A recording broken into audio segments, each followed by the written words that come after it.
السلام عليكم ورحمة الله وبركاته.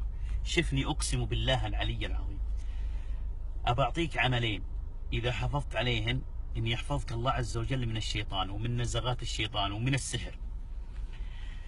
الأمر الأول أن تحافظ على الصلاة في وقتها. الأمر الثاني يقول عليه الصلاة والسلام: من قال لا إله إلا الله وحده لا شريك له الملك وله الحمد ولا كل شيء قدير 100 مرة، ما تكلفك ولا 7 دقائق، كان له 100 حسنة، أو أعطي 100 حسنة وحط عنه 100 خطيئة، وكانت له عدل 10 رقاب من ولد إسماعيل. واسمع ذي: وكانت له حرز من الشيطان، وكانت له حرز من الشيطان، وإن مات لم يأتي أحد أفضل منه يوم القيامة إلا من زاد على ذلك.